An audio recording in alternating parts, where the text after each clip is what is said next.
کچھ دانشوروں کا کہنا ہے کہ سابقہ انبیاء کا تاریخ میں کوئی وجود نہیں رہا ہے، آپ کو بیوقوف بنایا گیا ہے۔ کیا واقعی؟ آئیے اس کا جائزہ لیتے ہیں، ساتھ رہیے گا۔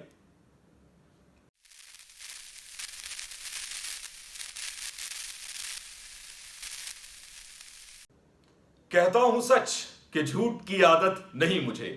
السلام علیکم دوستو، عزیز و رفیقو، کیسے مزاج ہیں آپ سب کے؟ میں عظیم الرحمان عثمانی ایک بار پھر آپ کے سامنے ایک نئی ویڈیو کے ساتھ حاضر خدمت ہوں۔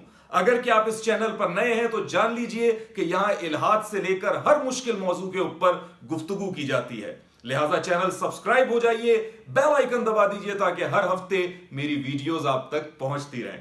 چلیے آج کی گفتگو کا آغاز کرتے ہیں۔ عزیزان من، گوتم بدھ کے نام سے کون واقف نہیں ہے؟ آپ کی باتیں حکمت کا خزانہ معلوم ہوتی ہیں، آپ کے اقوال کو ہر مذہب سے بالاتر ہو کر انسان پڑھا کرتا ہے، سمجھا کرتا ہے، اس سے سیکھتا ہے۔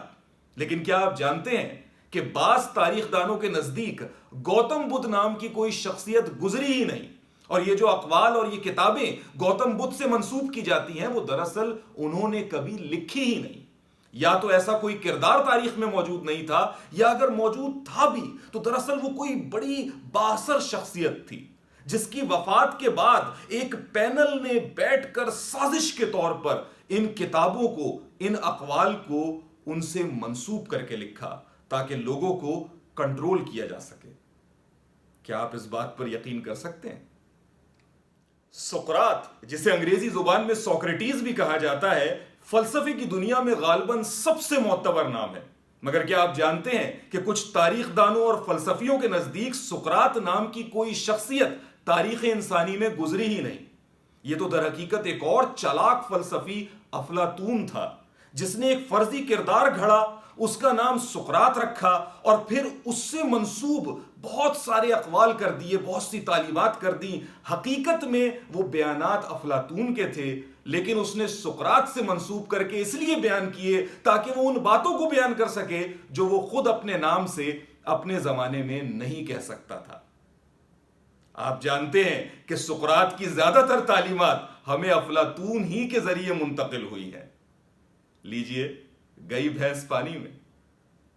موسیٰ علیہ السلام یہودیت، عیسائیت اور اسلام تینوں مرکزی مذاہب کی ایک نمائندہ شخصیت ہیں۔ ان سے منسوب واقعات تینوں مذاہب کے لوگ مانتے ہیں، جانتے ہیں، بیان کرتے ہیں۔ کروڑوں افراد موسیٰ علیہ السلام کو نبی، رسول مانتے آئے ہیں اور ان کی تعلیمات پر عمل کرتے آئے ہیں۔ مگر کیا آپ جانتے ہیں کہ کچھ آثار قدیمہ اور تاریخ کے ایکسپرٹس کے بقول موسیٰ علیہ السلام نام کی کوئی بھی شخصیت معاذ اللہ اس دنیا میں، تاریخ انسانی میں نہیں گزری؟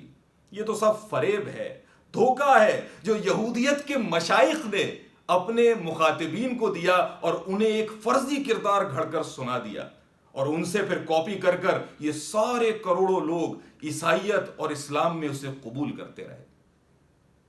کمال کرتے ہو پانڈے جی۔ اچھا، عیسیٰ علیہ السلام کی عالی مرتبہ شخصیت سے کون واقف نہیں؟ کروڑوں لوگ ان سے سیکھتے آئے ہیں، ان کی عزت کرتے آئے ہیں، عیسائیت میں، یہودیت میں، مسلمانوں میں اور بھی دیگر گروہوں میں۔ مگر کیا آپ جانتے ہیں کہ بعض تاریخ دانوں کے نزدیک یہ تاریخ کا سب سے بڑا جھوٹ ہے کہ عیسیٰ علیہ السلام نام کی کوئی شخصیت بطور نبی اس دنیا میں آئی تھی؟ معاذ اللہ ثم معاذ اللہ۔ ان کے بقول عیسیٰ علیہ السلام نام کی یا تو کوئی شخصیت ہی نہیں تھی، یا اگر کوئی تھی بھی تو وہ ایک گمنام سا انسان تھا جو نبوت سے یا رسالت کے دعوے سے کوسوں دور تھا۔ یہ دعویٰ وہ بڑے پرزور انداز میں مغرب میں پیش کرتے نظر آتے ہیں۔ آپ کو انٹرنیٹ پر ایسی لاتعداد مقالے، ایسے بے شمار مضامین اور کانفرنسز نظر آ جائیں گی جس کے اندر یہ ثابت کرنے کی کوشش کی جاتی ہے کہ عیسیٰ علیہ السلام کی شخصیت اس دنیا میں کبھی آئی ہی نہیں تھی۔ رسول کریم محمد مصطفیٰ صلی اللہ علیہ وآلہ وسلم وہ واحد نبی ہیں جو معلوم تاریخ یعنی نون ہسٹری میں آئے ہیں۔ ان کے بارے میں ہمیں تمام تر تفصیلات معلوم ہیں، ان کے بچپن سے لے کر ان کی وفات تک وہ کیسے چلتے تھے، کیسے کھاتے تھے، کیا پہنتے تھے، ان کے گھر والے کون تھے، ان کے دوست کون سے تھے، انہوں نے کیا اقوال کہے تھے، ان کے ساتھ کیا واقعات پیش آئے تھے، ہر بات کی تفصیل، انٹائر ڈیٹا، انٹائر ریکارڈ ہمارے پاس محفوظ ہے۔ مگر اس سب کے باوجود کیا آپ جانتے ہیں کہ کچھ تاریخ دان، کچھ محققین ایسے بھی ہیں جو یہ فرماتے ہیں کہ محمد بن عبداللہ صلی اللہ علیہ وآلہ وسلم نام کی کوئی شخصیت عرب میں، جزیرہ نما عرب میں کبھی آئی ہی نہیں تھی۔ یہ تو دھوکہ ہے جو لوگوں نے مل بیٹھ کر بنایا ہے اور ایک فرضی کردار محمد کے نام سے منسوب کر دیا ہے۔ معاذ اللہ ثم معاذ اللہ۔ اگر یقین نہ آ رہا ہو تو آپ رابرٹ اسپینسر کی بیسٹ سیلر کتاب، بیسٹ سیلر کتاب کو پڑھیے۔ عنوان ہے کہ کیا محمد کا وجود تھا؟ دوستو ایسی اور بھی بہت سی مثالیں موجود ہیں جو میں وقت کی کمی کے سبب آپ سے بیان نہیں کر رہا۔ دیکھیے، تاریخ سے سیکھنا بہت ضروری ہے، تاریخ کو پڑھنا چاہیے، اس سے سیکھنا چاہیے، مگر ان تاریخ دانوں، ان فلسفیوں اور ان دانشوروں کی ادائیں بھی بہت خوب ہیں۔ اگر ان سب کے نتائج کو بیک وقت ہم تسلیم کر لیں تو یقین مانیے کہ ساری کی ساری تاریخ انسانی ایک کانسپریسی تھیری بن کر رہ جائے۔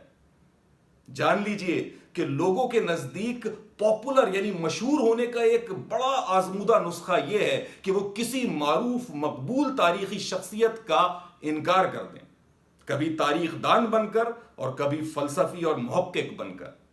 اس طرح سے آپ کو اچانک سے ایک شہرت حاصل ہو جائے گی، اور بالخصوص اگر اس تاریخی شخصیت کا کوئی تعلق مذہب سے تھا، یعنی وہ کسی مذہب کی نمائندہ شخصیت تھی اور آپ نے اس کا انکار کر دیا کہ بھائی وہ تاریخ میں موجود ہی نہیں تھی، تو بس سمجھیے کہ بھلے آپ کے دلائل کتنے ہی بودے کیوں نہ ہو، لوگوں نے اسے پڑھنا ضرور ہے، اس کی حمایت میں یا اس کی مخالفت میں، اور یوں آپ کو پاپولیرٹی یا آپ کو فیم حاصل ہو جانا ہے۔ ظاہر ہے کہ کوئی تاریخی شخصیت اپنی وفات کے بعد تو اپنا دفاع نہیں کر سکتی کہ بھئی میں فلاں وقت میں موجود تھی، فلاں آثار میرے ہیں، فلاں لوگوں میں اٹھا بیٹھا کرتی تھی، تو ایسا تو نہیں ہو سکتا۔ لہٰذا ان کی وفات کے سینکڑوں سال بعد کوئی دانشور صاحب اٹھتے ہیں اور اپنی دانشوری بگارتے ہوئے اس تاریخی شخصیت کا انکار کر دیتے ہیں، جسے رد کرنا یا جسے قبول کرنا ایک عامی کے لیے قریب قریب ناممکن ہوتا ہے۔ مگر اس کے بالکل مقابل بہت سے محققین ایسے ہیں جو اس کے اس بات میں دلیل دیتے ہیں، اور انسانیت کا ایک سواد اعظم ہے جو ان شخصیات کو تسلیم کرتا ہے۔ ایسے میں ان چند نام کے دانشوروں کی باتوں کو تسلیم کرتے ہوئے ان شخصیات کے بارے میں متنفر ہو جانا، شکوک میں مبتلا ہو جانا سمجھ سے بالاتر ہے۔ صاحبو، کچھ لوگ تو اس حد تک بھی جاتے ہیں کہ وہ سکندر اعظم جس نے آدھی دنیا فتح کی تھی اس کا بھی انکار کر بیٹھے۔ سائرس دی گریٹ کے بارے میں بھی یہی معاملہ نظر آتا ہے۔ در حقیقت جو تاریخی شخصیت جتنی پرانی ہوتی ہے اس کا انکار کرنا یا اسے متنازع بنا دینا اتنا ہی آسان ہو جاتا ہے۔ اگر آپ کے پاس ایک اچھی سی یونیورسٹی ڈگری ہے تو لکھ دیجئے ایک مقالہ یا کتاب جس میں کچھ استدلال پیش کیجئے جس سے نظر آئے کہ موجود شواہد، موجود آثار اس بات کو ثابت نہیں کرتے کہ فلاں شخصیت تاریخ میں موجود رہی تھی۔ اب یہ آپ کی پیش کردہ استدلال کتنا ہی کمزور کیوں نہ ہو، آپ کی کتاب کو یا مقالے کو بیسٹ سیلر بننے سے کوئی نہیں روک سکتا۔ ایک نہ ختم ہونے والی بحث شروع ہو جائے گی، لوگ اس کے اس بات اور انکار میں بات کرنے لگیں گے یہ سوچے بغیر کہ اگر یہ تمام شخصیات اسپائڈر مین، بیٹ مین، سپر مین یا سینٹا کی طرح کوئی فرضی کردار تھے تو ایسے کروڑوں لوگ جو انہیں فالو کرتے آئے، پڑھتے آئے، ان میں سے کوئی ایک گروہ بھی ایسا نہیں تھا کہ جو اس کے خلاف بولتا، اس کے خلاف احتجاج کرتا؟